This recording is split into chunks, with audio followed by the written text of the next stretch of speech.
আসসালামু আলাইকুম রহমতুল্লাহ। সম্মানিত মুসলিম জনতা, আগামীকাল 25শে ডিসেম্বর রোজ বুধবার কিসামদ্দলুয়া দাওরায়ে হাদিস মহিলা মাদ্রাসার উন্নয়ন কল্পে ও যুব সমাজের উদ্যোগে কিসামদ্দলুয়া মহিলা মাদ্রাসা মাঠ প্রাঙ্গণে এক বিরাট ওয়াজ মাহফিলে প্রধান বক্তা হিসেবে মূল্যবান ওয়াজ পেশ করবেন হাফেজ কারি হাসান বিন আব্দুল মাজেদ সাহেব, খতিব বাইতুল জামে মসজিদ যশোর। বিশেষ বক্তা হিসেবে মূল্যবান ওয়াজ পেশ করবেন আলহাজ হযরত মাওলানা আব্দুল হামিদ হুসাইনি সাহেব, খতিব বাইতুল আমান জামে মসজিদ ডোমার।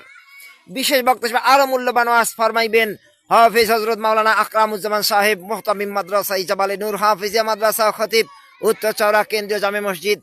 সম্মানিত মুসলিম জনতা, আগামীকালকের ওয়াজ মাহফিলে যোগ দিন দলে দলে।